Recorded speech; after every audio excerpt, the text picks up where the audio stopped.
My name is Pascal Wallisch, a professor of psychology and data science at NYU. I'm an expert in visual perception. I'm here to answer your questions from Twitter. This is Optical Illusion Support. Ann O'Malley, nice username, Anomaly, asks, have you seen the optical illusion where you stare at a spiral, then look away and things appear to be crawling? Yes, this is a very striking example. It's called the motion after effect. And you take a look at this video here. If you look at the dot in the center, it's 10 seconds or so, and then look away, I recommend looking at your hand. The hand will appear like it is crawling. And what's going on here, we actually understand this very well. There's been thousands of studies on this over the decades. We know the neurons in your brain that are underlying the perception of motion. Once they get active for a while, they get tired. They fire at a lower rate than they did before. And this is not anthropomorphizing. Like, you can measure this with voltages in the brain, and we have. User Aspernian asks, I was staring at the spinning Danc illusion thing, and she started spinning backwards. This goes viral on social media every so often. And let me be very clear early on. Every time this does go viral, people say, if you see it spinning clockwise or counterclockwise, this will tell you whether you're like a left brain or a right brain person. And I'm here to tell you, no, that has nothing to do with that. That is literally fake news. That is not true. Reasons you can tell that is not true is that if you look at this video, you might notice that midway looking at it, the dancer changes the direction of motion. So if it was clockwise before, now it goes counterclockwise and vice versa. Obviously, nothing has changed in stimulus. If you watch this again, you will have a different experience, maybe. The image itself is devoid of critical information. So if the contour is just black. So it's unclear if this hand is in front or this hand is in front. So whether the dancer will spin this way or that way will depend on your assumption if you see the front hand or the back hand, yes? And the way you can switch this, if you deliberately force yourself to presume that one arm is the front and one is the back. This highlights two important things. One, your perception of the world is an interpretation of the world. And that interpretation depends on the assumptions that you make about the world if there's not enough information about the world. This is a great one. Spiros Lankos asks, what is motion-induced blindness? Motion-induced blindness is a great example of how important motion is. So what you see in the video is if you focus on the dot in the middle, and there's 3 yellow dots that are always there. If you keep focusing on the dot in the middle, those dots in the periphery start to disappear. Now, I'm claiming that they're always there. They never go away. You can confirm that, and you can rewind the video by keep looking at that. So what's going on here? Motion is very, very strong. So this is another example of how your perception is a best guess of the world. So there's 2 competing models now. One is that there's 3 dots, and they're always there. And one is a rotating plane that's kind of occluding those dots. And when in doubt, your brain will go with the motion. And I'm actually now going to ruin magic for you, I guess, because most magic tricks rely on this. The idea is if I create some distraction by making a lot of motion here, I can do literally anything else in plain sight and you will not see it. Saz the Seabass asks, can someone please explain the difference between the phi phenomenon and beta motion to me? And I'm happy to help.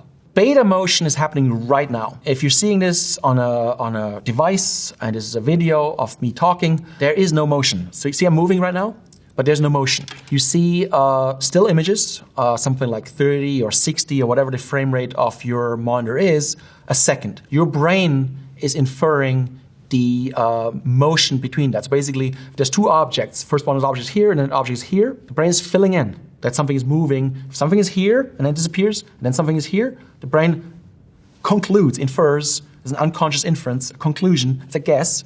It didn't just was here and then it disappeared and then it was here. No, it moved. That's the inference. And if you make this fast enough, 20 hertz or 30 hertz, it will appear like smooth motion. That's the beta motion. What phi is you have the objects static, sometimes in a ring, and you have then some shadowy thing occluding it. It will appear like an object is moving around them. That's phi. That's what phi motion is. Kolian asks, how do mirages happen so weird? That is an example of a genuine optical illusion. Most things that are called optical illusions are not optical illusions. What do I mean by that? Optics means light. It's Greek for light. So a mirage is an example of an actual optical illusion. In contrast, most of the other things we'll see today are not optical illusions. They're visual illusions. The difference is those are not in the light. Those are created by your brain. It usually happens if there is air that's being heated by a surface, like, for instance, a road, and that is then hitting a layer of air above it that's colder. And at that transition between the cold air, which is denser, and the hot air, which is less dense, light will bend. That's what creates the mirage. Next question by Andre Gomez Emilson. Does it feel like the dark parts are pushing brightness onto the center and the white is pushing out? First of all, this is called the Asahi Illusion by Kitaoka. What I find is most striking about this is that the center part here, right, does to me, and probably to you, although it depends on your screen, look brighter than the background white in the background, right? Can you see that? And it's not. It's the exact same whiteness in the center than in the periphery, right? So what is going on here is that the gradients of luminance that are pushing into the center, as the poster asks, make you assume that you're looking at something like the sun. The size of your pupil is a reflex. It dilates and constricts, depends on how much light is coming in. So if you look at a very bright light source, like I'm now looking at the studio lights, my pupils will constrict. Research shows that if you look at this illusion of an image that's not brighter, your pupils will also constrict, which is quite striking because it's a reflex. It's not under conscious control. John Teagarden asks, this is a pretty cool illusion. Does the black hole look like it's expanding to you? And this was discovered this year in 2022. And what was discovered was two things. Number one, 7 out of 8 people report that, yes, the black hole look like it's growing. It's expanding into the periphery. Second of all, it's also been shown that as if it was actually getting darker, your pupil is dilating, as if it was actually getting darker. So this is, again, stunning, because this is not under your conscious control. This is a reflex, and it's responding to your perception of the image, not to the actual light. Lisa Gatto 2 asks, is there an explanation for the dress? I was late. Now, Lisa, you are in luck.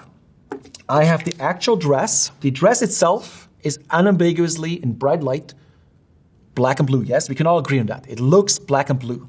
But that's not what we were asking. What we were asking was, is the image of the dress black and blue or white and gold? If you ask that, most people will say 2/3, according to our research, will see this image as white and gold. So what's going on here? The lighting information in this image is ambiguous because it was taken inside, but it was overexposed on a cell phone picture with a Samsung camera. So in other words, it's unclear if this was artificial lighting or outside lighting, natural lighting, yes? If there's not enough information, our brains generally don't say, I don't know. They're very immodest. They will fill in the missing information by making assumptions about the world. What assumptions you make about the lighting depends on what experience of light you have. So what we could show in our research is that people who are morning people are more likely to see the dress as white and gold, whereas night owls are more likely to see it as black and blue.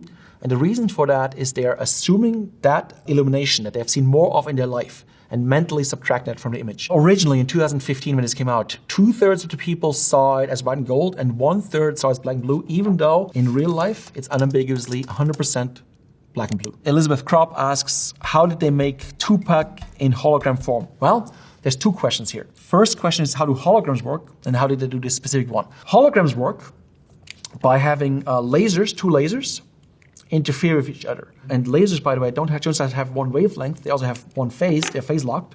So from that interference patterns, you can then reconstruct the entire image. So in other words, a genuine hologram will look 3D from any perspective you look at it, but it will be somewhat monochromatic. So what they did in the Tupac case is it's actually not a hologram, just want to be very clear. What they did is something else that's called, it's a version of Pepper's Ghost, where you have a transparent screen at 45 degrees where you project previous images or previous footage of Tupac onto it. That's an illusion. If you look out of that plane from a different perspective, from a different angle, it would not look 3D like a genuine hologram would.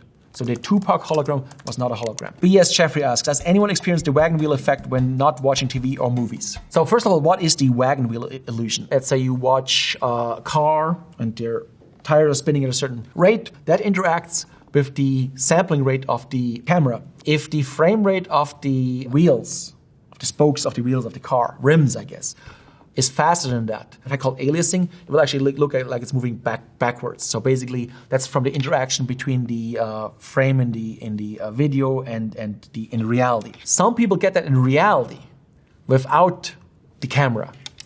And this is, to be honest with you, a very controversial subject because the implication is that your mind has a certain frame rate. And certain people might have a different frame rate than other people, which is why some people might see it than others. It's related to how tired you are or how well rested you are. It might be also be an individual difference, but the implications are profound because that means your mind is running at a certain frame rate. And yeah, I think that is true. Different people's brains probably run at different frequencies. Gerald Ebuka asks, in a world full of confusion, can we really trust our eyes? And that's a wonderful question, and I'll try to give you a nuanced answer. Your brain does not live in the outside world. The brain is encased fully in a bony shell. In other words, it's completely dark. What your perception is of the world is ultimately just a guess. Now, to be fair, that guess is usually a very good guess. All of us got here without accidents. You usually navigate the world fine. So in other words, usually your eyes are not lying to you. And the reason for that is that billion years of evolution made sure that if you're wrong about this guess, the punishment could be death. So this has been debugged in a very relentless process over a billion years. Only a stoner asks, how real is reality?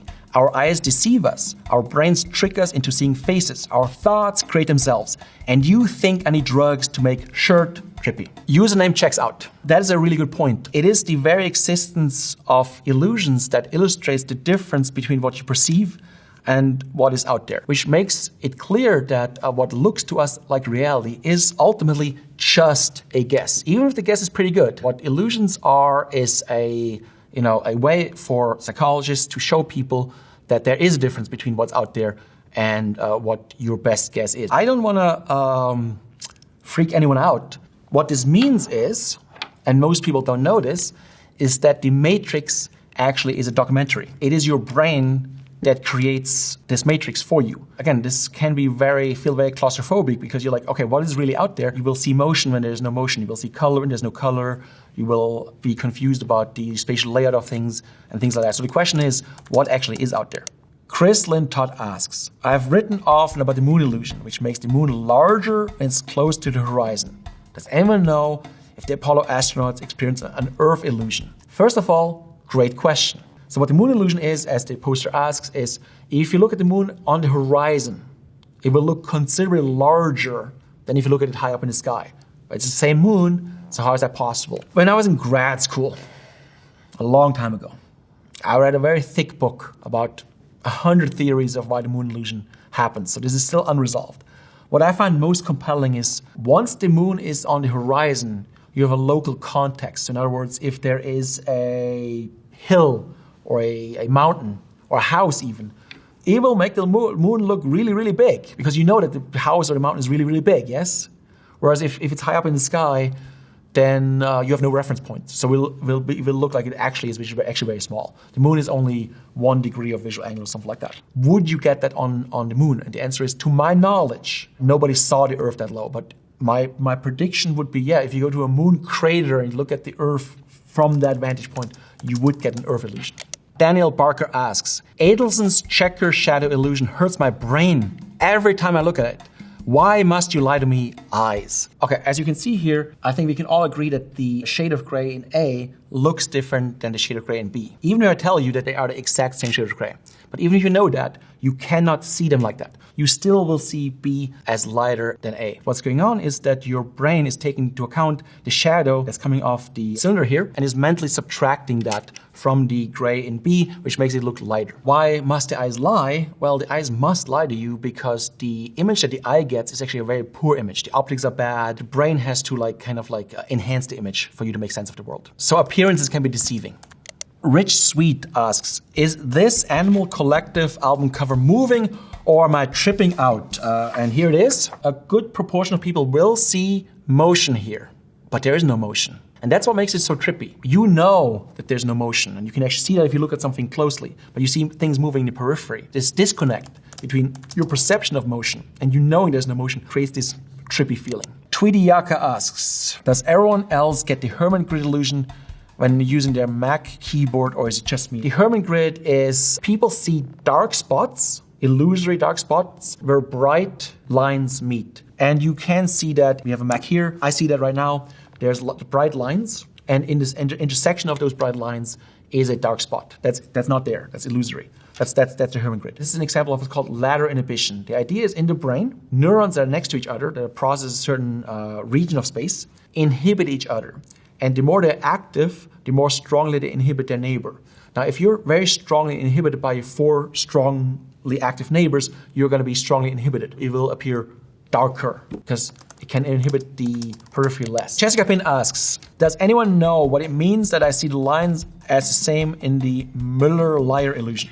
Here is the Müller-Lyer illusion. All of these lines in the center are the same length, but most people will perceive this one in the middle as longer than this one. Most people. But not everybody sees that. This actually happens to be what I'm interested in my lab, where we study individual differences in perception. What's going on here is that people take the context into account when interpreting the scene. I would bet that you probably have experience with, like, maybe you're like an artist or something like that. Maybe you can see through what the appearance is, and you can recover, like you can ignore the context. You know what the length of lines is. So artists, for instance, don't see the Müller-Lyer illusion. So people have a lot of experience with actual drawings. They will not be fooled by this. Breakdown Paradise asks, how do magic eye pictures work? So this is an example of where people are inferring, or minds are inferring, the third dimension from a two-dimensional image. This is called stereopsis. The two eyes see the image slightly differently, from slightly different perspectives. But your brain knows that. So basically it can compute, if you see the same image slightly differently, that there's actually a three-dimensional depth to that. This distance has to be reconstructed in your mind. Eliza Stuff asks, how do 3D movies work? The idea is that two images are presented. So if you have like colored lenses, so let's say one lens is orange and one lens is blue. So the red will get through the orange lens, but not the blue. That creates an offset, and this offset is the same idea, will then create the 3D effect. Anna Cooper asks, if you have a really long Ames room, is there any limit to the extent of the illusion? Could you have to crawl on your hands and knees at one end of the room, yet slip through a gap in the skirting board at the other? So here's the Ames room. So you look at that through a peephole, and it looks like a normal square room, but it's not. One of those ends will be much farther than the other one, but it looks like they're on the same distance away, right? By inference, and if you think you know that they're the same distance away, the one that is actually farther in reality will then look larger. So the user asks a good question. How far can you push that? And I'll put that right back at the user. Let's find out. Because in reality, we haven't tried that big ones. The biggest one was made in India in 2015. That's in the Guinness Book of World Records. But that was not that big. So why don't we make a really big one to see when that breaks down? Eventually, of course, the curvature of the Earth will swallow one of the people. Lupin Chevalier asks, what is forced perspective? Okay, great. So look at this. This is Ames' window, not Ames' room. This appears to be a square window, yes? But it's not. It's a trapezoid in reality. So this actually is larger than this part is larger than this part, but because you know how perspective works, you will assume that this is farther away, even though it's not. All of this comes from the fact that you do not have this third dimension available. You have to reconstruct it in your mind. So it's ambiguous.